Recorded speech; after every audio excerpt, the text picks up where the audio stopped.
Chapter 38.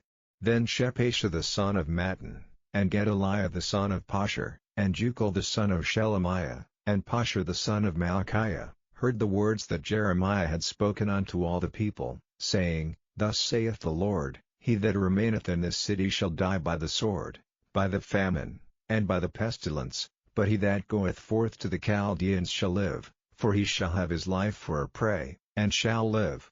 Thus saith the Lord, This city shall surely be given into the hand of the king of Babylon's army, which shall take it. Therefore the princes said unto the king, We beseech thee, let this man be put to death, for thus he weakeneth the hands of the men of war that remain in the city, and the hands of all the people, in speaking such words unto them, for this man seeketh not the welfare of this people, but the hurt.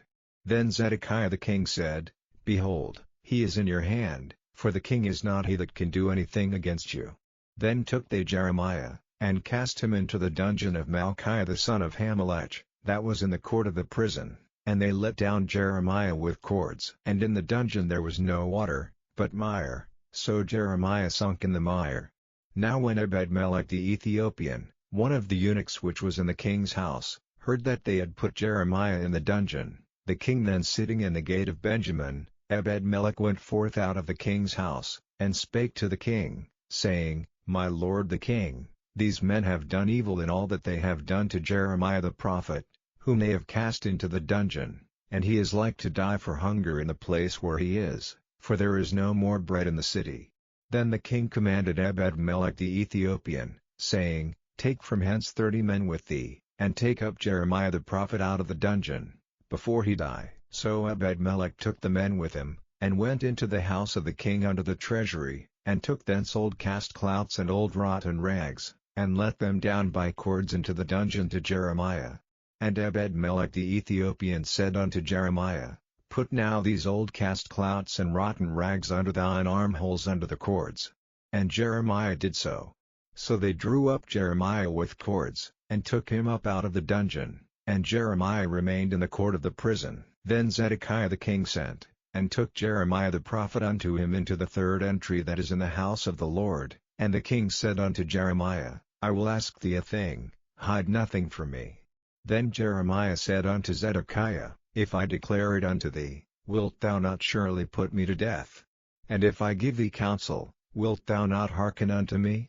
So Zedekiah the king sware secretly unto Jeremiah, saying, As the Lord liveth, that made us this soul, I will not put thee to death, neither will I give thee into the hand of these men that seek thy life. Then said Jeremiah unto Zedekiah, Thus saith the Lord, the God of hosts, the God of Israel, If thou wilt assuredly go forth unto the king of Babylon's princes, then thy soul shall live, and this city shall not be burned with fire, and thou shalt live, and thine house. But if thou wilt not go forth to the king of Babylon's princes, then shall this city be given into the hand of the Chaldeans, and they shall burn it with fire, and thou shalt not escape out of their hand.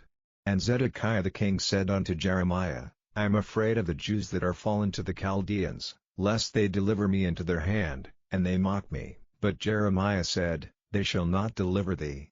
Obey, I beseech thee, the voice of the Lord, which I speak unto thee, so it shall be well unto thee, and thy soul shall live. But if thou refuse to go forth, this is the word that the Lord hath showed me, and, behold, all the women that are left in the king of Judah's house shall be brought forth to the king of Babylon's princes, and those women shall say, Thy friends have set thee on, and have prevailed against thee, thy feet are sunk in the mire, and they are turned away back. So they shall bring out all thy wives and thy children to the Chaldeans, and thou shalt not escape out of their hand, but shalt be taken by the hand of the king of Babylon, and thou shalt cause this city to be burned with fire. Then said Zedekiah unto Jeremiah, Let no man know of these words, and thou shalt not die. But if the princes hear that I have talked with thee, and they come unto thee, and say unto thee, Declare unto us now what thou hast said unto the king, hide it not from us, and we will not put thee to death. Also what the king said unto thee, then thou shalt say unto them, I presented my supplication before the king, that he would not cause me to return to Jonathan's house, to die there. Then came all the princes unto Jeremiah, and asked him, and he told them according to all these words that the king had commanded. So they left off speaking with him, for the matter was not perceived. So Jeremiah abode in the court of the prison until the day that Jerusalem was taken, and he was there when Jerusalem was taken.